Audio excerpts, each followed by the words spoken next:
말씀 우리 사무엘상 2장 1절부터 보시겠습니다.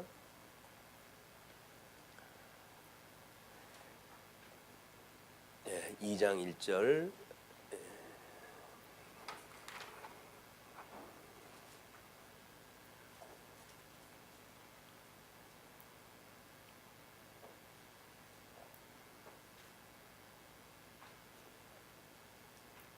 한나가 기도하여 이르되 내 마음이 여호와로 말미암아 즐거워하며 내 뿔이 여호와로 말미암아 높아졌으며 내 입이 내 원수들을 향하여 크게 열렸으니 이는 내가 주의 구원으로 말미암아 기뻐함이니이다. 여호와와 같이 거룩하신 이가 없으시니 이는 주밖에 다른 이가 없고 우리 하나님 같은 반석도 없으심이니이다. 심히 교만한 말을 다시 하지 말 것이며 오만한 말을 너희의 입에서 내지 말지어다. 여호와는 지식의 하나님이시라 행동을 달아보시느니라. 용사의 활은 꺾이고 넘어진 자는 힘으로 띠를 띠도다. 풍족하던 자들은 양식을 위하여 품을 팔고 줄이던 자들은 다시 줄이지 아니하도다. 전에 임신하지 못하던 자는 7을 낳았고 많은 자녀를 둔 자는 쇠약하도다. 여호와는 죽이기도 하시고 살리기도 하시며 스올에 내리게도 하시고 거기에서 올리기도 하시는도다. 여호와는 가난하게도 하시고 부하게도 하시며 낮추기도 하시고 높이기도 하시는도다. 가난한 자를 진토에서 일으키시며 빈궁한 자를 거름더미에서 올리사 귀족들과 함께 앉게 하시며 영광의 자리를 차지하게 하시는도다. 땅의 기둥들은 여호와의 것이라 여호와께서 세계를 그것들 위에 세우셨도다. 그가 그의 거룩한 자들의 발을 지키실 것이요 악인들은 흑암 중에서 잠잠하게 하시리니 힘으로는 이길 사람이 없음이로다. 여호와를 대적하는 자는 산산이 깨어질 것이라 하늘에서 우레로 그들을 치시리로다. 여호와께서 땅끝까지 심판을 내리시고 자기 왕에게 힘을 주시며 자기의 기름 부음을 받은 자의 뿔을 높이시리로다 하니라. 엘가나는 라마의 자기 집으로 돌아가고 그 아이는 제사장 엘리압에서 여호와를 섬기니라. 2장 1절부터 11절까지 한나의 감사 찬양의 내용이 소개가 되었습니다. 한나의 그 기도는 어떻게 보면 역설적이고 어떻게 보게 되면 하나님의 광대하심을 찬양하는 이런 놀라운 찬양의 규모, 깊이 이런 걸 우리가 볼 수가 있습니다. 그리고 뭐 학자들이 이야기한 대로 마리아의 그 찬송과 구조라든지 이런 내용이 비슷하다고 이렇게 이야기를 합니다. 지금 아들을 하나님 앞에 바친 뒤인데 그것이 얼마나 힘들었던 일이면 내 마음이 여호와로 말미암아 즐거워하며 내 뿔이 여호와로 말미암아 높아졌으며 내 입이 내 원수들을 향하여 크게 열렸으니 이는 내가 주의 구원으로 말미암아 기뻐함이니이다. 우리 구원의 기쁨입니다. 성도들의 그 모든 기쁨은 구원의 기쁨. 그래서 늘 이야기를 하지만 기도를 해야 되는 이유가 뭡니까? 그렇게 물어봤을 때 우리는 죽었던 우리를 살리셨기 때문에 하나님 앞에 감사할 것밖에 없고 그것이 우리의 기도입니다. 이렇게 이야기를 합니다. 출애굽을 했던 이스라엘 백성들이 유월절을 먹었던 그 사실, 그걸 끊임없이 기억하기 위해서 그들의 실질적인 삶의 반경, 그 십계명으로 주었다고 그랬죠. 그거를 서문에다가 이제 내가 열조와의 언약을 기억하라고 애굽에서 종노릇하던 너희를 불러낸 여호와야라고 하는 것을 소개하는 이런 이스라엘 백성들의 삶의 목적입니다. 삶의 목적. 목적은 끊임없이 하나님 앞에 이제 이 기뻐하는 일인데, 이 기뻐한다는 이야기가 구속이에요. 애굽으로부터 종노릇한 애굽으로부터 출애굽이 되어져서 열조의 언약을 기억을 하고 이들에게 자유를 주셨다. 이것이 찬송의 내용입니다. 우리는 예수 그리스도로 말미암아 진리를 알지니 진리가 너를 자유롭게 한다 그랬잖아요. 그럼 우리는 진리로 인하여서 자유를 얻은 사람들이에요.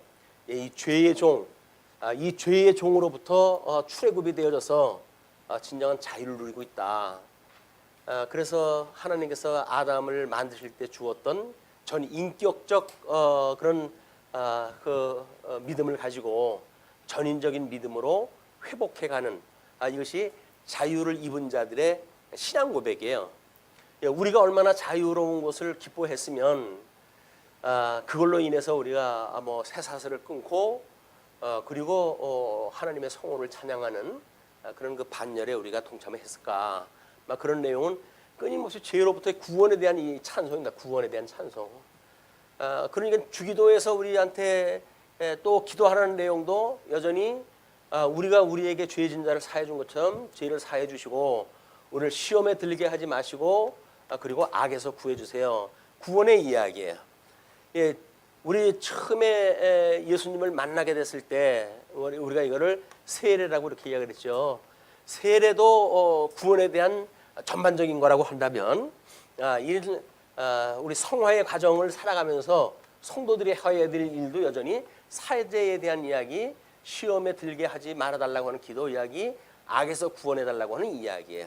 그래서 애굽에서 출애굽을 갖다 했던 이것이 칭의 양자라고 한다면 이 성화에 대한 과정도 여전히 구속에 대한 강구, 구속에 대한 뭐 우리 살아가면서의 경험, 또 그걸로 인한 찬양, 이것이 계속되어지는 우리 기도의 내용입니다. 기도의 내용은 여전히 구원에 대한 이야기들이에요. 구원에 대한 이야기. 우리 하나님께서 하나님 하시는 일을 우리가 어찌합니까? 라고 했을 때 내가 보낸 자 예수 그리스도를 믿는 일이 나의 일을 하는 거야 이렇게 이야기를 하잖아요. 우리는 예수 그리스도를 믿는 거야. 예수 그리스도를 믿는 것.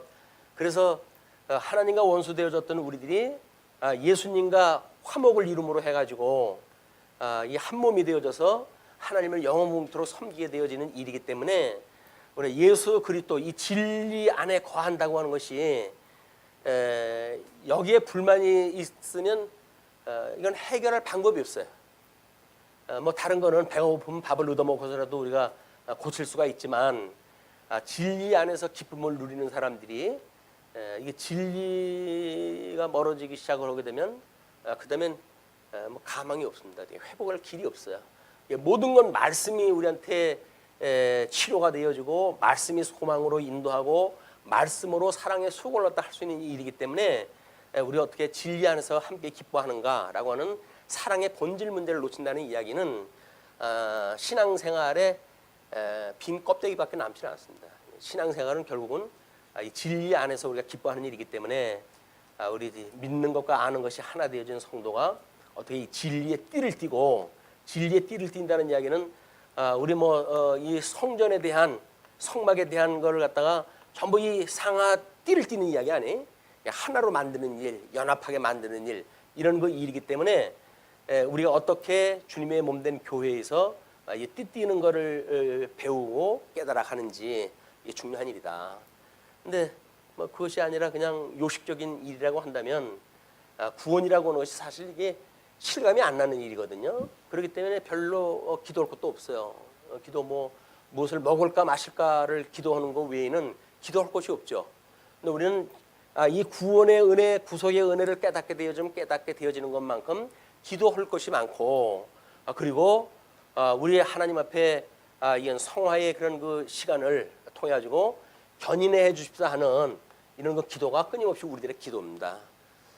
우리 주님께서 오시는 그날까지 탈선하지 않고 잘 붙어 있을수록 진리에 붙어 있도록 주님께서 저를 붙들어 주세요라고 하는 것이 하나님 앞에 드리는 기도입니다.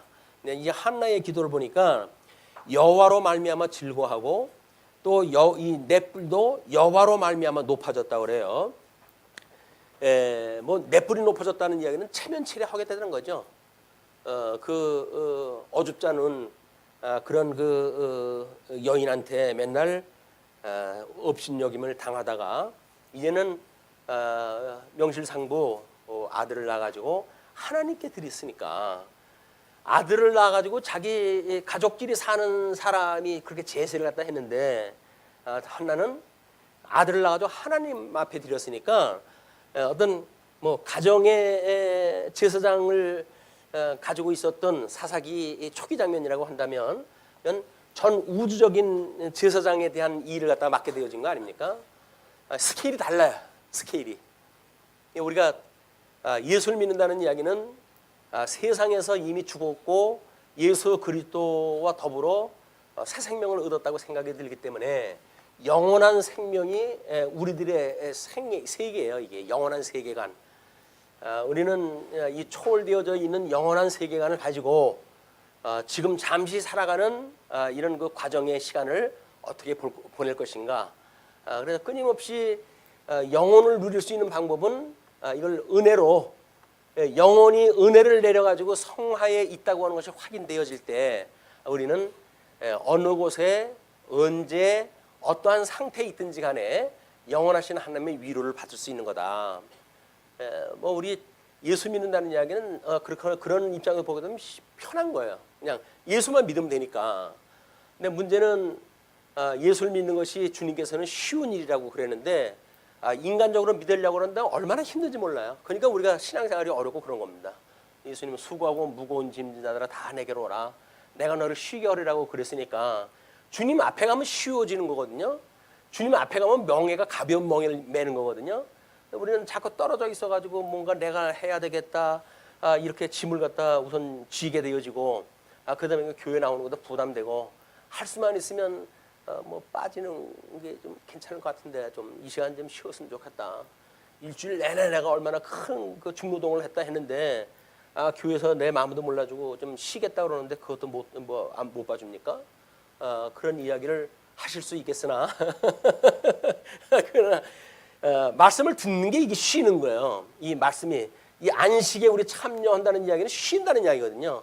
말씀이 우리한테 운동력이 있다는 이야기는 말씀으로 위로를 받고 말씀으로 소망을 갖게 되어지고 말씀으로 내가 예수 그리스도와 함께 있다고 하는 것이 깨달아지는 순간 우리는 쉼을 얻게 되어지는 거다.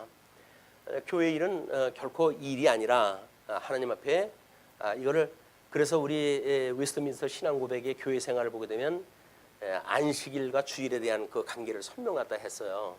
거기 안식일 그래서 주일날은 할 수만 있으면 물건을 산다든가 오락을 한다든가 하는 거 하지 말고 주의 일 전도한다든가 뭐 이런 성경을 본다든가 그런 성경의 일로 모인다든가 예배를 드린다든가 하는 것이 안식일을 지키는 방법으로 제시하다 합니다. 뭐 사람들은 그러죠. 안식은 없어진 안식을 갖다가 왜 신약교회에다 적용을 갖다 해가지고 안식이라고 그러냐. 주일이면 주일이지. 그렇게 이야기를 하는데 그렇게 이성적으로 판단이 빨라가지고 행복할까요? 결코 그렇지 않아요. 이성적으로 그런 걸 앞세워가지고 말씀이나 하려고 그러고 단어 붙들러가지고 어떤 은혜를 없이 얻는 그런 그 일들은 결코 하나님께서 주신 마음이 아니다. 너무 이 인간 이성을 우리가 내세워가지고 안식이냐 주일이냐 뭐 이걸 가지고 옳으냐 그르냐 10일 따진다는 이야기는 그 깊이를 모른다는 이야기예요. 심지어 이분들이 구약 성경의 사람들은 여호와라고 하는 이름이 나오게 되면 이걸 묵독을 갖다 한다 그러지 않았어요? 소리를 갖다 내지 않고 이것이 하나님의 이름을 망령되이 일컬지 말라라고 하는 그런 의미를 가지고 있는 사람들이었을 때 그런 자세가 나오는 거거든요. 우리는 뭐 하나님 뭐 천지를 지으신 하나님이라고 그러지만 하나님 알기를 얼마나 우습게 합니까 우리가? 그러면서도 이런 건 또 우리가 비웃어요. 아니 무슨 뭐 망령되이 잃지 말라 여기지 말라 그랬지 언제 묵독하라 그랬나? 뭐 이렇게 해가지고 시비를 건다고요. 근데 이 사람들이 묵독할 정도의 그런 심심은 감히 여기서 흉내지 못할 사람들이 흉볼 일이 아니에요. 요즘 와가지고 깨달았고 보니까 더 그래. 그래가지고 뭐 과거 거에 대한 걸 비판적으로 어쩐다 저쩐다 하는데 그거는 깊이가 경박스러워서 그러는 겁니다. 우리가 깊이를 더해가면 더해갈수록 그분들에 대한 걸 10분 그 의미를 파악할 수가 있어요. 그분들의 그 신심에 대한 상태를 우리가 이해할 수가 있겠어요. 공감을 이루게 되어지고 아 그렇게 귀하게 여겼구나 이게 생각이 되어지니까 비난할 생각이 없죠. 근데 뭐 성경을 뭐 자기네들만 잘하는지 뭐 이 사람 성경도 몰라가지고 이렇게 헛된 운동 뭐 하는 거는 너무 우리가 이런 그 옳으냐 그르냐 쪽에 이런 그 시각을 가지고 상대방을 보거나 우리 믿음의 선배들의 그런 일을 본다거나 막 이런 데서 오는 병폐가 아닌가 이런 생각이 듭니다. 할 수만 있으면 이런 믿음의 선배들이 해왔던 삶을 이해하려고 하고 그분들은 우리보다 더 뜨거운 삶을 살았던 사람들이거든요. 근데 그거를 어떤 말 하나 가지고 뒤집어 엎을 생각하면 안 되죠. 우리가 그런 삶을 살지도 않으면서 단어를 뭐 그렇게 썼다고 해가지고 그걸 뒤집어 엎는다든지 그거는 사람들이 웃어요. 우리들이 이제 심판을 받는 것이 결국 그걸 가지고 심판을 받을 겁니다. 너 뭐 그렇게 믿음의 선배들이 했던 걸 갖다 비웃고 그랬지. 근데 너 하는 걸 보니까 웃기더라. 뭘 어쩌고 저쩌고 한다고 해가지고 교회를 갖다 넌 난장판을 만들고 그렇게 하던데 그건 옳은 얘기냐? 이렇게 물어보면 할 얘기가 없어져요. 이거는 우리가 우리 죄를 사해달라고 하는 이런 그 일들은 시험에 들지 않는 것으로부터 가능하기 때문에 이런 믿음의 선배들을 감히 폄하하거나 이런 일들에 앞장서는 일은 별로 지혜롭지가 못하다. 할 수만 있으면 또 생각해보고 또 생각해보고 또 생각해보면 그분들의 그런 신심을 우리가 이해하게 되어지고 신심이 이해되어진다고 한다면 그걸 비난하는 것이 아니라 오히려 그분들을 존경하게 되어지는 마음이 오지 않을까 뭐 이런 생각을 해보게 됩니다. 이것도 아마 뭐 제 나이 정도 돼야 또 이렇게 이어질지 몰라요. 뭐 총기가 있고 그런 나이에는 뭐 아주 이성적으로 판단력이 있어가지고 뭐 칼날같이 비판하고 그럴 수가 있겠죠. 근데 정말 칼날 위에 서 있다고 한다면 그거는 반은 자기 상처로 올 거예요. 그게. 근데 우리는 그런 칼날 위에 서 있는 것이 아니라 하나님의 이런 어떤 진실하심 그것을 공감을 할 수 있는 이런 신앙생활의 어떤 풍토, 넉넉함 막 이런 것들이 우리 신앙생활을 더욱 좀 풍성하게 해주지 않을까 기대를 갖다 해봅니다. 그리고 이제 그렇기 때문에 뭐 거룩하신 이가 없으시니 이는 주밖에 다른 이가 없고 우리 하나님 같은 반석도 없습니다. 교회의 기초가 되어져서 뭐 이 주는 그리스도시요 살아계신 하나님의 아들입니다라고는 신앙 고백 후에 주님의 몸된 교회를 세우신다고 했는데 음부의 권세가 무너뜨리지 못하는 교회를 세운다고 그랬잖아요. 그냥 반석 이런 반석이 없죠. 만세 반석 열렸으니 뭐 해가지고 우리가 상가집에서 부르는 찬송만이 아니라 실질적인 우리 삶 속에서 우리 기초석 되시는 예수 그리스도 그 위에 내가 집을 짓고 있다. 성전을 짓고 있는 우리들의 마음, 네가 지어져가는 성전인 줄 알지 못하느냐라고 해서 교회를 또는 우리 이 성화되어지는 우리의 삶의 문제를 좀 더 이런 예수 그리스도와 일치시키는 이런 훈련이 필요하지 않을까 이런 생각이 듭니다. 그것이 영성 훈련이라고 보여지고 그리고 우리 덕성을 통해 가지고 우리 익힘 공부를 갖다 해가는 과정이라고 보여집니다. 그래서 믿음의 선배들의 그런 걸 보게 되면 존경스러웠으면 좋겠는데 비웃거리고 뭐 이런 걸로 끝난다고 한다면 우리 은혜가 딸린다고 생각을 하시면 아마 틀림이 없을 거라고 보여져요. 왜냐하면 이제 이렇게 이야기를 합니다. 3절에 교만한 말을 다시 하지 말 것이며 섰다 하는 자 이루었다 하는 자 내가 어떻게 했는데라고 하는 공치사하는 이야기 다 포함되어지는 거예요. 하나님 앞에 내가 어떻게 했는데 뭘 어떻게 해요? 하나님께 주시하는 거 가지고 한 거 있습니까? 다 하나님께서 주신 건데 뭐 마치 생 거 가지고 한 것처럼 생색내고 그러다가 괜히 상처 입고 뭐 이런 그 일들은 우리가 어떤 우에 빠지기 쉬운 그런 그 이야기라고 보여집니다. 만사가 하나님께로부터 온 은혜다라고 이야기를 하게 되면 설사 서우는 일을 한다 할지라도 하나님의 은혜로 우리가 받아들일 수가 있으면 우리가 마음의 심령의 평강을 얻게 되어지죠. 은혜와 평강이 너희들과 함께 있을지어다. 너희들과 함께 있을지어다. 우리 사도들은 끊임없이 그걸 권면했다 하는데 우리는 그걸 자꾸 잊어버려요. 기본이 돼서 그런다. 기본. 우리 여기서 오는 기본이 뭐냐면 은혜와 평강이거든요. 반석 위에 있을 때의 것이 은혜와 평강이다. 주님의 몸된 교회 생활은 은혜와 평강을 누리는 생활이지 여기서 뭐 누구한테 보이기 위한 것도 아니고 그렇기 때문에 너희의 입에서 내지 말지어다.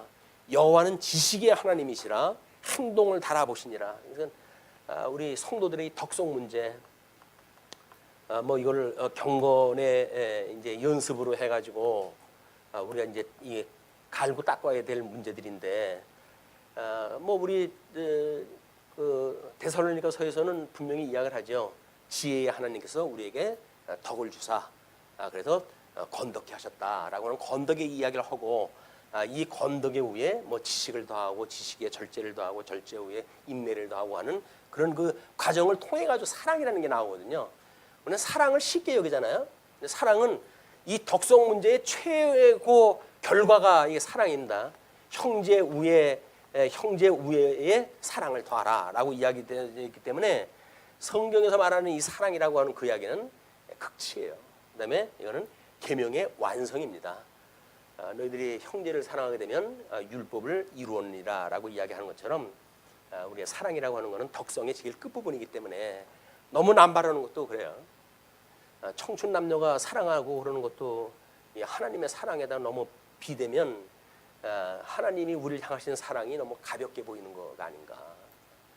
하나님이 우리를 극진하게 사랑하시는 그 사랑에 대한 의미가 결국은 행동을 달아보셔서 우리 하나님 앞에 이걸 달아보게 되면 여기서 뭐 저울에 부족함이 없어가지고 합격될 사람이 누가 있겠어요. 그러나 우리 주님께서는 우리 주님이 그걸 다 스스로 당신이 우리한테 그런 그 저울에 대가지고 주님 저한테 보내주셨던 나의 택한 자입니다. 하나님께 택하여 나에게 보내신 자예요. 나에게 보낸 자를 하나도 빠지지 않고 주께로 인도하게 하여 주옵소서라고 하는 예수님의 그런 그 기도가 그런 기도라고 보여집니다. 그래서 용사의 활은 꺾이고 뭐 잘났다고 하는 세상 권세 이런 용사의 활은 꺾이고 넘어진 자는 힘으로 띠를 띠도다. 오히려 힘이 없는 것 같지만은 그래서 활을 들은 자들 앞에 우리가 넘어진 것 같지만은 오히려 힘으로 띠를 띠고 연합을 피고 예수 그리스도와 어린 양 권세처럼 아무것도 힘없는 사람들이 어린 양 권세의 한 몸을 이루게 되어지는 이런 무서운 권세를 우리가 볼 수가 있습니다. 풍족하던 자들은 양식을 위하여 품을 팔고 줄이던 자들은 다시 줄이지 아니하도다. 그래서 이 말씀으로 해가지고 우리가 양식을 위하여 품을 판다는 이야기는 지금 유대인들 같이럼 하나님의 언약의 말씀을 받은 자리인데도 불구하고 그걸 제대로 소화를 갖다 못 시켰을 때 그들은 오히려 품을 팔게 되어지죠. 그러나 우리 줄이던 자 이방인들 이런 사람들은 예수님 앞에 부름을 받아가지고 더욱 다시 줄이지 않는 이런 은혜를 입고 산다. 뿐만 아니라 전에 임신하지 못하던 자는 7을 낳았고 많은 자녀를 둔 자는 쇠약하도다. 이스라엘 백성들이 뭐 그건 하늘의 별과 같이 또는 바닷가의 모래같이 많이 주시라 한다고 약속을 갖다 했지만 결국은 택한 백성 하나를 낳는데 그렇게 애를 먹어요. 예수님이 구약 교회를 통해 가지고 이 땅에 출현을 갖다 할 때 요한계시록에서 말하는 것처럼 이루 말할 수 없는 박해 가운데 이제 잉태가 되어지고 출생이 되어지는 그런 모습을 봅니다. 우리가 그렇게 전도를 갖다 해가지고 이 사랑을 전해서 우리 교회에 나오게 되면 복음을 듣게 됩니다. 이래가지고 전도를 갖다 했어요. 전도해가지고 이걸 보살피고 때를 따라 물도 주고 때를 따라 가지고 자리도 살피고 이래야 되는데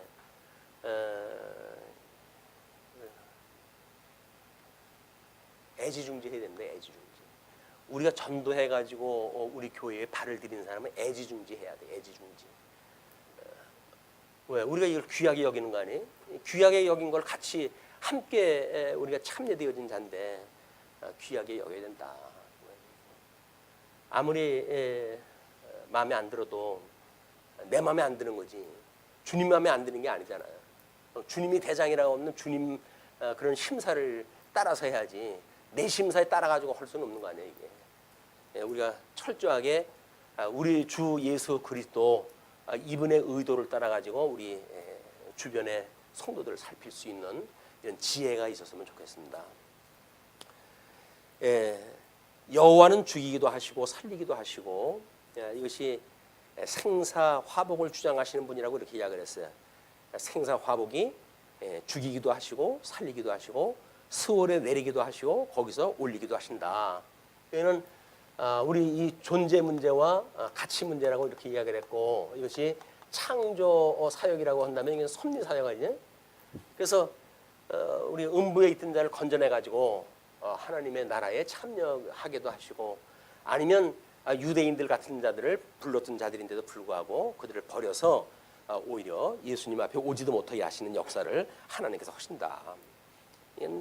우리 걸로 해서 되어진 것이 아무것도 없기 때문에 하나님 앞에 정말 감사함으로 단마음으로 우리 예배를 드리고 또는 하나님을 섬기는 일을 기쁘고 편안한 마음으로 했으면 좋겠어요. 여호와는 가난하게도 하시고 부하게도 하시며 낮추기도 하시고 높이기도 하시는도다. 이것도 섭리 사역에 준하는 이야기입니다. 물론 예수 그리스도의 비하의 신분과 승기의 신분을 미리 내다보고 하는 그런 그 찬송일 수도 있겠죠. 가난한 자를 진토에서 일으키시며 빈궁한 자를 거름더미에서 올리사 귀족들과 함께 앉게 하시며, 우리들인 것 같아요. 이방인들 하나님께서 부르셔가지고 예수 그리스도 저 높으신 주님하고 우리 동석을 갖다 해가지고 함께 먹고 마시니 우리한테 주신 은혜를 이렇게 찬송을 갖다 한 거죠. 이거는 한나의 그 찬송은 자기가 사무엘을 나가지고 하나님 앞에 드렸다고 하는 그걸로 인해 가지고 하나님이 하시는 일, 하나님의 사역입니다. 하나님이 하시는 일이 보낸 자 예수 그리스도를 믿는 거라고 그랬잖아요. 그러면 이 예수 그리스도를 믿는 거를 한나는 오실 메시아를 이제 메시아 이 마지막 선지자로 해가지고 좀 하나님 앞에 드리는 건데, 이 예수 그리스도를 바라보면서 드린 거죠. 그걸 드렸으니까는 그걸 보고 하나님 앞에 드린 이걸 보고 한나는 기뻐한다. 그러니까 자기 어떤 난 아기를 드린 것이 아니라 예수 그들 예표하는 하나님께 주신 우리 그 사무엘을 하나님 앞에 바친 거죠. 그렇기 때문에 그걸 오히려 기뻐하는 역설적인 그런 것이 나오는 겁니다. 우리 예수 그리스도를 믿는 일, 이 일에 대해서 한나는 너무나 기뻐하고, 뿐만 아니라 이제 가난한 자를 진토에서 일으킬 뿐만 아니라 영광의 자리를 차지하게 하시는도다. 영광의 광채가 되시는 우리 예수 그리스도, 그분으로 말미암아 우리가 그 영광이 현현된다고 이렇게 이야기를 했죠. 얘는 성부 하나님은 영광의 본체가 되시고 우리 예수 그리스도는 영광의 광채가 되어진다고 그랬는데, 성도 안에 있는 함께 있는 성도는 이 영광의 능력이 드러나는 거죠. 성령께서 우리한테 능력을 줘가지고 복음을 증거하게 하니까, 그래서 능력이 드러나게 하시는 그런 그 일이 영광의 자리를 차지하게 하시는 일입니다.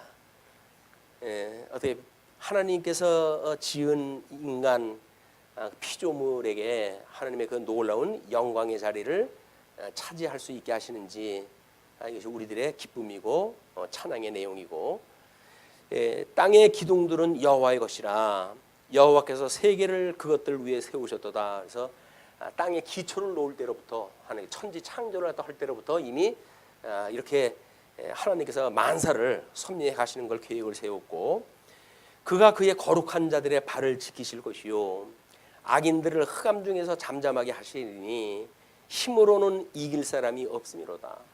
하나님의 전지전능하신 하나님, 천지를 지으신 하나님, 그분이 해가시는 역사인데 무슨 힘으로 해가지고 그걸 대적을 하겠어요. 그런 그 힘으로 이길 수 없는 하나님이 우리를 사랑하셔서 거룩한 자들의 발을 지키신다. 끊임없이 시험에 들게 하지 마시고, 그래서 우리가 넘어져도 아주 엎드러지지 아니하면 주께서 나의 오른손을 붙들고 계심이라라고 했던 찬송으로 인해서 오늘 시험에 안 드는 걸 우리가 감사하고 찬양하고 또 우리 근본적인 악에서 구원해 주셨던 하나님의 은혜를 노래하는 일, 전부 이 일이에요. 이 일. 이것이 죄에 대한 문제니까 이게 하나님이 싫어하시는 악에 대한 이야기 아닙니까? 이 악에 대한 거를 어떻게든지 모양이라도 버리고자 하는 그런 그 마음이 주의 사죄에 대한 기도로 시험에 들게 하지 말아달라고 하는 기도로 악에서 구원해 달라고 하는 그런 그 기도로 계속되어진다고 보여집니다. 여호와를 대적하는 자는 산산이 깨어질 것이라. 뭐 우리 그 돌 위에 돌 하나 남지 않도록 성전을 부신다고 그렇게 하셨는데 그것이 바로 거짓 성전에 대한 그런 그 훼손되는 모습이에요. 우리의 하늘에서 우레로 그들을 치시리로다. 여호와께서 땅 끝까지 심판을 내리시고 자기 왕에게 힘을 주시며 자기의 기름 부음을 받은 자의 뿔을 높이시도다. 그래서 예수님한테 대주제가 되시는 사망 권세 이기시고 부활하심으로 해가지고 대주제가 되시는 모든 권능을 우리 하나님께서 다 위임을 갖다 해줘서 만왕의 왕되게 섭리하시는 그런 그 모습을 보게 됩니다. 그냥 모든 구속사에 대한 전체예요. 예수님이 이 땅에 오셔가지고 낮은 몸으로 오셔서 승기의 자리까지 가셔가지고 대주제가 돼가지고 만왕의 왕으로 계시는 그런 그 모습까지를 이런 시문학적인 표현을 갖다 한 겁니다. 엘가나는 이제 라마의 자기 집으로 돌아가고 그 아이는 제사장 앞에서 여호와를 섬기니라. 근데 엘가나가 갖고 한나는 어떻게 했어요?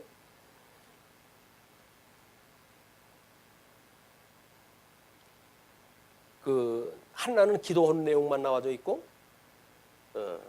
엘가나는 라마의 자기 집으로 돌아가는 장면이 소개가 되어져 있고 그 아이는 제사장 엘리 앞에서 여호와를 섬기는 일이 소개가 되어져 있는데 한나의 이야기는 빠졌어요.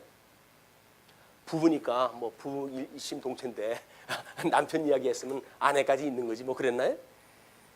예. 일단 12절서부터 일단 사무엘의 유년기가 소개가 되어집니다. 17절까지 엘리의 불량한 두 아들이 소개가 되어지는데요. 이런 것도 아마 또 뭐 우리 유아 세례를 주면서 어린아이들에 대한 신앙 교육을 어떻게 할 것인가 뭐 이런 그 문제가 연결시켜 가지고 직접 우리한테 대입을 시키는데 우리한테 대입을 시키는 문제가 아니라 이거는 예수 그리스도와 예수 그리스도를 대적하는 이런 자들에게 우리가 이제 접목을 시켜야 될 그런 이야기라고 보여집니다.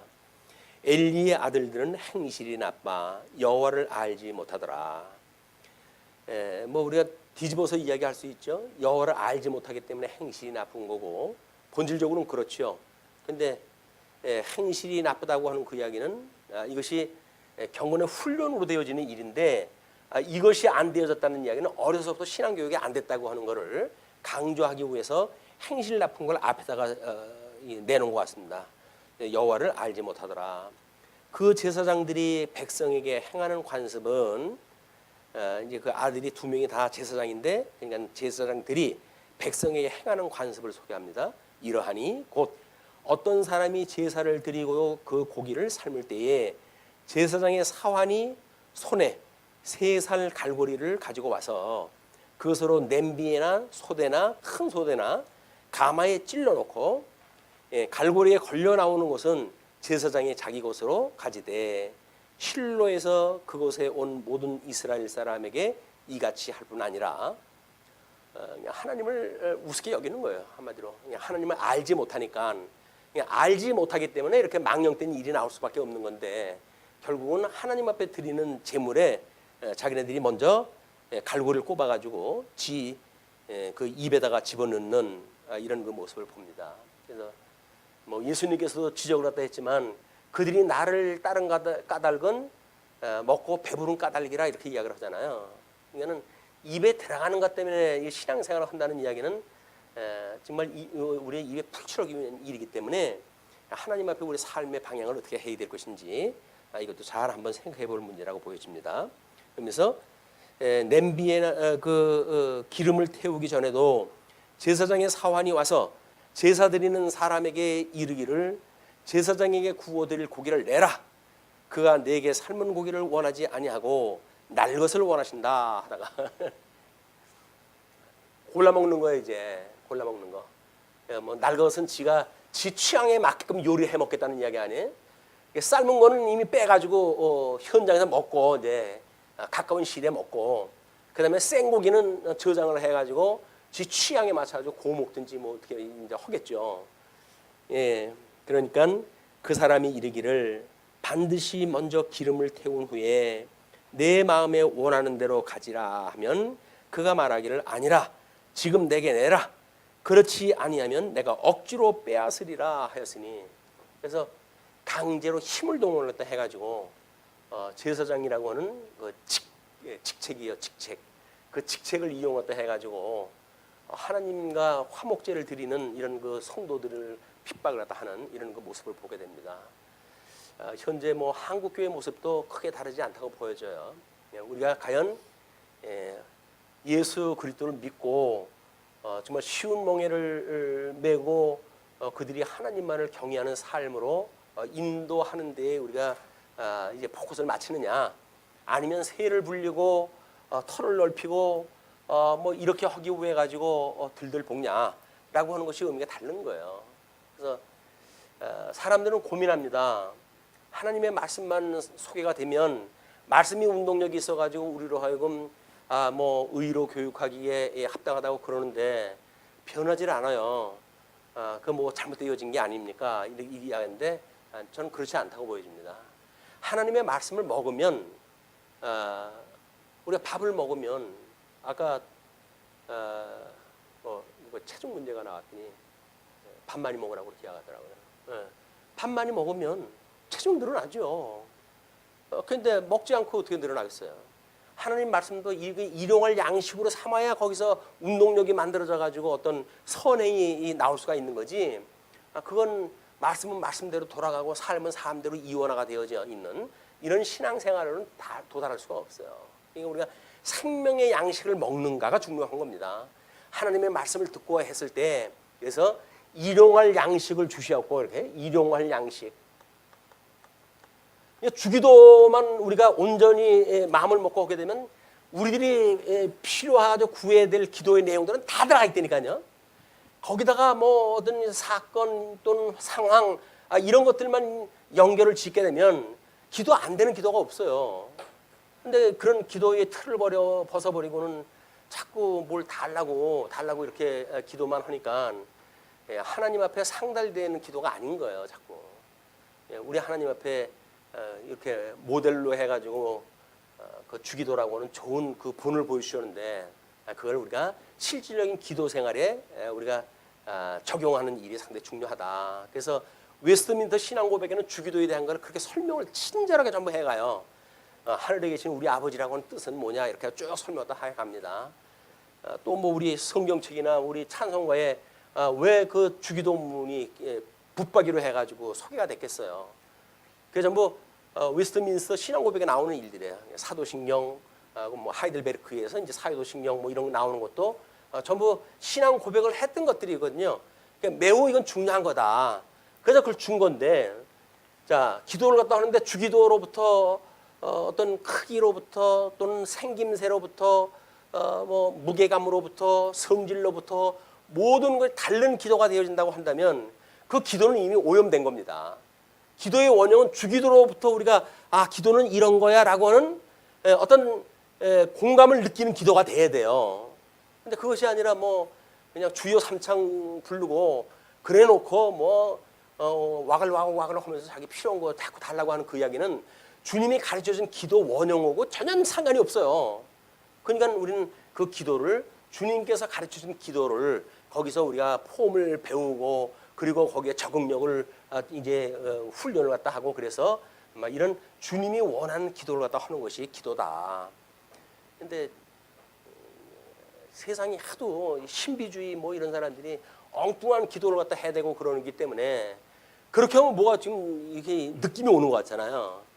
근데 맹숭맹숭 앉아가지고 하나님 앞에 건조하게 짝이 없는 11조 같은 우리 그 주기도 같은 걸 하게 되면 감동이 없는 거예요. 근데 그건 자기 진심이 안 담겼으니까 그러지. 자기 진심이 담긴다고 한다면 어떤 것 하나 가벼운 게 없어요. 어떤 거 하나 뭐 풍성하지 않은 게 없어요.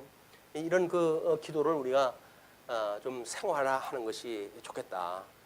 왜냐면 그 기도의 원형으로부터 멀어가면 멀어갈수록 주님께서 듣지 않는 기도가 되니까 주님께서 가르쳐 주신 기도를 중심으로 해가지고 살도 붙이고 우리의 필요한 그런 어떤 그 내용도 붙이고 해가지고 훈련을 갖다 해가는 일이 필요하다고 보여집니다. 이제 그렇게 했을 때 이 소년들의 죄가 여호와 앞에 심히 크면 그들이 여호와의 제사를 멸시함이었더라. 감히 제사라고 하는 것은 예수 그리스도가 제물로 돌아가실 뿐인데, 그러니까 예수 그리스도를 없이 여기는 것, 이것이 우상 숭배라고 그랬잖아요. 나 외에 다른 신을 만들지 말라, 그런 그 이야기는 제2계명을 어기는 거라고 이렇게 이야기를 했어요. 그렇기 때문에 우리 제물을 경히 여겼더라라고 하는 그 이야기는 예수 그리스도를 경히 여겼다는 이야기고, 그렇기 때문에 예수님이 그렇게 말씀을 하시죠. 나를 믿지 않으면 구원을 받을 수 있는 기회가 있겠으나 성령을 너희들이 거부하게 되면 구원받을 길이 없어 라고 하는 그 이야기도 예수 그리스도를 믿지 않는 이런 그 일에 대한 이야기예요. 성령이 오시면 그걸 깨닫게 해 주시니까 예수 그리스도를 믿느냐 안 믿느냐에 대한 문제이기 때문에 우리는 끊임없이 우리 신랑 되신 예수 그리스도, 그분을 위해서 우리 마음이 일편단심 그분한테 향해 있는 이런 정결한 신부의 자세, 이것이 신앙생활을 정말 진지하게 만들어가는 그런 신앙생활을 보여집니다. 다른 데 있질 않아요. 예수 그리스도와 함께 있는 것, 진리와 함께 있는 것, 이것이 우리 신앙생활을 풍성하게 만든다. 자, 그러면서 이제 18절서부터 21절 사무엘의 유년기가 소개됩니다. 사무엘은 어렸을 때에 세마포 에봇을 입고 여호와 앞에 섬겼더라.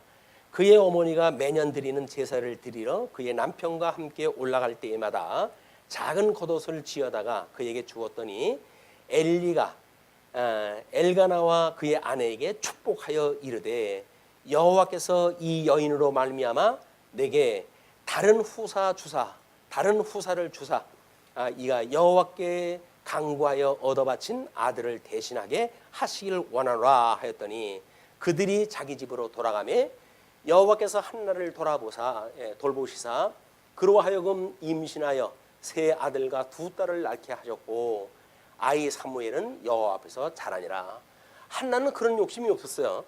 한나는 그냥 사무엘 하나 낳고 하나님에 바친 것만 가지고 기뻐요. 이걸로만 충분해요. 그런데 무엇을 먹을까 마실까 염려하지 말어. 너한테 필요한 거 내가 다 알고 있어. 우리들의 머리카락까지 세신 바 되신 하나님께서 그 한나한테 하나님 앞에 바친 그런 그 사무엘을 대신해 가지고 이제 그 아들을 줄 걸 기도를 갖다 해야 되나요? 그 기도를 갖다 하니까 하나님께서 그 기도를 갖다 들어주셔 가지고 세 아들과 두 딸을 더 낳게 하셔요. 삼남 이녀 이렇게 아들을 낳고 딸 낳고 알콩달콩 살게끔 하나님께 섭리하다 하신다. 달라고 하지 않아도 줘요. 우리한테 필요한 건 달라고 하지 않아도 줘요. 무엇을 먹을까 마실까 염려하지 마, 그런 거 구하지 마라고 이야기한 거는 구하지 않아도 주신대요. 뭐만 구하면 그의 의와 나라만 구하게 되면 그 외의 것은 그냥 주신다. 근데 우리는 중요한 의와 나라는 빼놓고 그리고 온통 먹을 거 마실 거 이걸 달라고 그러니까 하나님께서 너 뭐하냐? 22절로 26절 엘리의 두 아들의 죄악이 고발됩니다. 엘리가 매우 늙었더니 그의 아들들이 온 이스라엘에게 행한 모든 일과 회막문에서 수종드는 여인들과 동침하였음을 듣고 허다허다 이제는 이게 뭐 어디 뭐 요즘 무슨 사건이 거기까지 가요 이게 하였음을 듣고 그들에게 이르되 너희가 어찌하여 이런 일을 하느냐. 그러니까 가나안 땅에서 보고 배운 게 뭐냐면 우상 섬기는 그런 제사장들이 하는 짓 그것만 보고 배운 거예요. 유행 따라간다고 해가지고 그래가지고 그걸 가지고 하니까 하나님 앞에 악이 하늘을 찌르게 되어진 겁니다. 그래서 그들에게 이르되 너희가 어찌하여 이런 일을 하느냐? 내가 너희의 악행을 이 모든 백성에게서 듣노라. 내 아들들아 그리하지 말라. 엘리가 늙어가지고 어렸을 때 교육되지 않은 건 늙어가지고 교육이 안 됩니다. 그러니까 그들한테 아무리 그렇게 해서 소용이 없어요. 내 아들들아 그리하지 말라. 내게 들리는 소문이 좋지 아니하니라. 너희가 여호와의 백성으로 범죄하게 하는도다. 사람이 사람에게 범죄하면 하나님이 심판하시려니와 만일 사람이 여호와께 범죄하면 누가 그를 위하여 강구하겠느냐 하되 그들이 자기 아버지의 말을 듣지 아니하였으니 이는 여호와께서 그들을 죽이기로 뜻하셨습니다. 그러니까 우리가 이제 말씀이라고 하는 주님께서는 우리 하나님께서는 말씀으로 해가지고 모든 하나님의 뜻을 지금 이렇게 섭리하다 해가시잖아요. 우리가 말씀의 방향성에 대한 건 매우 중요하다. 말씀의 질서라고 이제 그렇게 말씀을 드렸는데, 이는 하나님의 말씀, 선하신 뜻이 무엇인가? 정말 예수 그리스도를 보내시기로 했고 그 보내주시는 모든 일들이 예수 그리스도 믿는 것이 하나님의 일인가라고 하는 그런 하나님의 직접적인 사역을 우리가 관심 갖고 보는 일이 중요하다. 이에 사무엘이 점점 사람의 여호와와 사람들에게 은총을 더욱 받았더라. 이 먼저 엘리 이미 하나님의 말씀이 임재하지 않을 정도로 타락되어져 있어요. 그거는 지금 사무엘에 있어서 우리가 선지직임에 대한 질서라고 이렇게 이야기를 했잖아요. 하나님의 말씀이 없는 때에 하나님께서는 한나에게 아들을 주지 않고 그리고 투기를 받는 그런 여건에 놓아가지고 하나님 앞에 우리 사무엘을 바칠 수밖에 없는 그런 상황을 만들어가지고 이제 하나님이 그런 직접 말씀을 하시지 않는 때에 사무엘을 부르는 이런 놀라운 계시의 사건이 열리기 시작을 하는 겁니다. 하늘 문이 열리고 하나님의 역사가 보이기 시작을 하는 거죠. 이것이 선지직 질서를 받는 원리라고 했어요.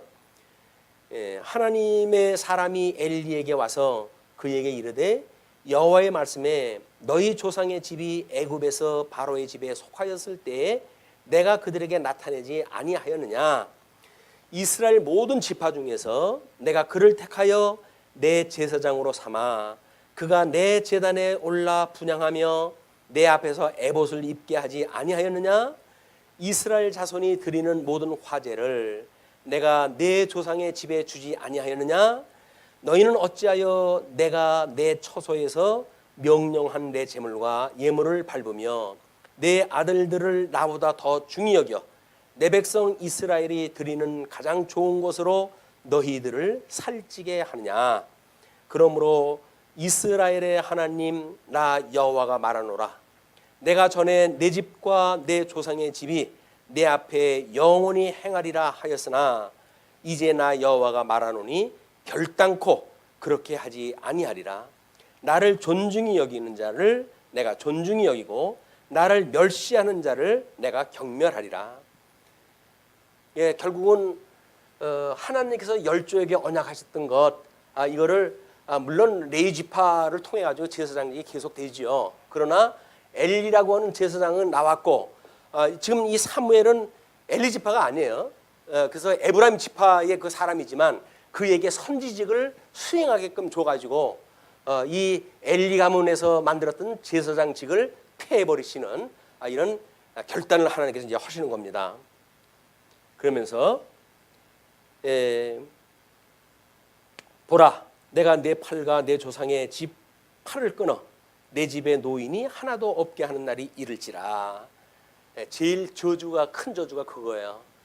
지금은 너무 복이 넘쳐가지고 노령화 시대라 그러잖아요. 노인들이 많아가지고. 근데 세상에서는 노인이 많다고 저주받은 세상이라고 그래요. 이제 그것이 얼마나 나라가 살기 좋으면 나이 많은 사람들이 많을 정도로 이렇게 좋을까요?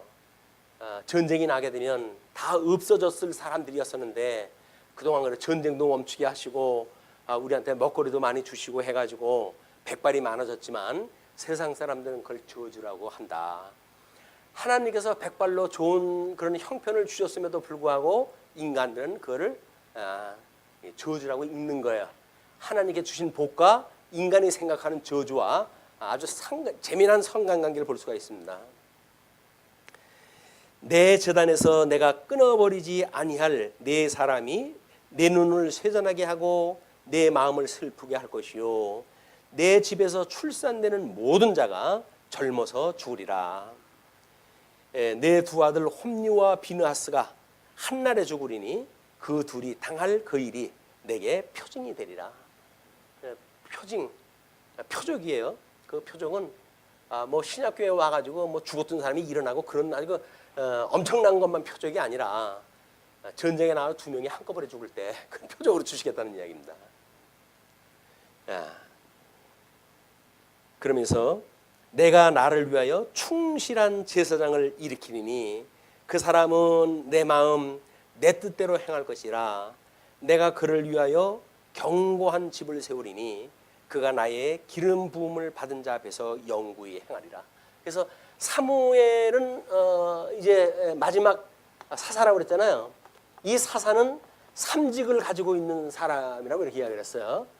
그런데 지금 이 제사직에 대한 이 삼직 가운데 1차 제사직에 대한 이런 그 원리를 지금 그 엘리 가문의 잘못되어진 제사 행위를 통해 가지고 제사 질서를 잡아가시는 하나님의 섭리를 우리가 볼 수가 있는 겁니다.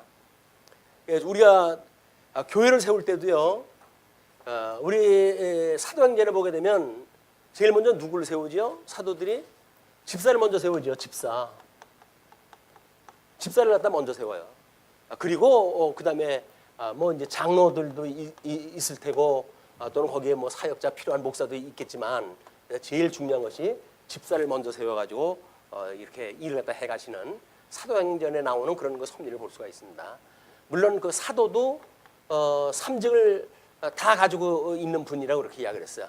메시아의 권능을 따라서 삼직을 다 수행하는 것이 사도의 직분이라고 한다면 이렇게 집사를 먼저 세워가지고 질서를 잡아 나가는 일이 이 사무엘 상하고 연결이 되어진 모습이라고 보여집니다. 내가 나를 위하여 충실한 제사장을 일으키리니 내 사람은 내 마음 내 뜻대로 행할 것이라. 하나님의 마음과 일치되어진 마음, 하나님의 뜻과 우리가 일치되어진 뜻. 그래서 예수님은 너의 뜻과 마음과 정성과 온 몸을 다 바쳐서 하나님을 사랑하라는 이야기예요. 하나님을 사랑하라. 우리는 도저히 사랑할 수가 없어요. 오직 우리의 예수 그리스도 대신 우리의 목자장 되신 예수님이 생명을 다 바쳐가지고 하나님의 충성하심으로 해가지고 우리가 그 은혜에 참여하게 되어진 거예요. 아무것도 한 것이 없이 거저 은혜 받았던 그 은혜를 그 은혜가 깊이가 어떠한지를 모르니까 우리가 딴짓을 하고 산다. 그러나 우리 예수 그리스도가 온 생명을 다 바쳐가지고 충성했던 그 일에 우리가 그냥 무임승차 되어진 겁니다. 무임승차. 뭐 조그만 우리 거리 이렇게 다리 아픈데 가는데 차가 가다가 타세요 뭐 이렇게 해줘도 우리가 고맙다고 인사를 할 판에 우리를 사망에서 건져내가지고 영원한 생명으로 인도하신 주님에 대한 은혜가 과연 감사하다고 하는 그런 생각을 우리가 잊어버리고 살 수 있을까? 끊임없이 기억하는 일이 중요하다고 보여집니다. 이 영적 예배라고 그랬어요. 하나님의 선한 뜻을 분별하는 것이 영적 예배로부터 우리 성도들의 신앙생활이 시작되어진다. 내가 그를 위하여 견고한 집을 세우리니 주님의 몸된 교회죠. 또 그가 나의 기름 부음을 받은 자 앞에서 영구히 행하리라. 메시아 앞에서. 이건 우리 예수 그리스도 앞에서 그렇게 일을 갖다 해가는 일이 사무엘의 그런 그 일이지만 이것은 여전히 예수 그리스도를 예표로 해가지고 보여주시는 하나님의 일이기도 합니다. 그리고 내 집에 남은 사람이 각기 와서 은 한 조각과 떡 한 덩이를 위하여 그에게 엎드려 이르되 청하노니 내게 제사장의 직분 하나를 맡겨 내게 떡 조각을 먹게 하소서 하리라 하셨다 하니라. 하나님께서 일찍이 아론의 그 후손들한테 제사장직에 어마어마한 그런 그 직임을 맡긴 거 아닙니까? 하나님 앞에서 행하는 하나님의 집 성전의 일을 갖다 맡아서 하는 일로 그걸 주어 가지고 실질적인 생활에서 생활전에서 빼 가지고 12지파에서 이게 제외시켰던 그런 지파인데도 불구하고 하나님의 섬기는 일을 이렇게 망령되이 했을 때 우리 하나님께서 해가시는 일이 소개가 되어지는데 우리도 뭐 왕 같은 제사장이라고 그렇게 이야기를 해요. 왕 같은 제사장. 예, 우리 유럽에서는 종교개혁 때 이거를 만인 제사장이라고 그렇게 이야기를 했어요. 만인 제사장. 만인 제사장이란 만 명의 제사장이 아니라 모든 사람이 제사장이라는 거죠. 모든 사람이 제사장이라고 하는 그 이야기는 그때 당시에 출생만 하면 교회 교족부가 올라갔기 때문에 우리는 만인이라고 하는 그런 용어를 썼다. 그러나 우리가 국교가 아닌 대한민국 같은 경우는 만인이 제사장이 될 수가 없으니까 우리는 왕 같은 제사장으로 특별히 불러가지고 이 일을 다 맡기신 거예요, 우리한테. 그러니까 이런 제사장, 우리가 제사장이라고 한다면 하나님 앞에 우리 이 두 아들, 망령된 두 아들처럼 신앙생활을 할 것인지 아니면 사무엘처럼 저는 하나님이 기뻐하시는 제사장을 갖다 할 것인지 성경이 우리한테 교훈을 주시는 거예요. 넌 제사장이야. 예수님께서 그랬잖아요. 음부의 권세가 무너뜨리지 못하는 교회를 세워주실 거야. 그리고 내가 너에게 천국 열쇠를 주노니 내가 땅에서 매면 하늘에서도 매이고 땅에서 풀면 하늘에서도 풀려 라고 하는 그런 엄청난 그 열쇠까지 우리한테 맡기셨는데 우리는 왕 같은 제사장으로 살면서 어떻게 우리가 이 복음 진리를 증거하고 살아갈 것인가, 또는 복음 진리에 위한 우리들의 어떤 삶에 우리가 이게 족적을 남길 것인가. 그것은 교회 생활로 또는 우리 가정 생활로, 직장 생활로, 이런 사회 생활로 해가지고 그런 증인의 삶으로 드러난다고 보여집니다. 뭐 교회 형편에서 말로 증거해가지고 우리 교회까지 모시고 오면 더 좋죠. 그러나 그 형편이 안 되시면 우리 교회 안 나와도 좋으니까 예수 믿고 구원받으라고 하는 메시지가 끊임없이 전달되어지는 그런 기회가 됐으면 좋겠어요. 그래서 요즘 뭐 어떤 그 기사를 보니까 그런 기사가 있더라고요. 인터넷 선교가 지교회에 영향을 미칩니까? 뭐 한 설문조사를 갖다 했는데 외국에서 영향이 있다는 거예요. 그렇게 해가지고 그걸 듣고 지교회에 참여하는 사람도 있고 이렇게 되어진다고 그러는데, 우리나라처럼 어떤 가난한 성도들하고는 입장이 다를 수도 있어요. 다를 수도 있는데 그래도 우리가 교회에 대하여 시험이 들어서 만약에 그들이 교회에 출석을 안 한다고 한다면 이런 성경적인 교회관을 소개함으로 해가지고 그런 교회가 있어? 정말 그럴 수가 있을까? 뭐 이런 그 의심을 갖고라도 참여할 수가 있으면 얼마나 좋을까.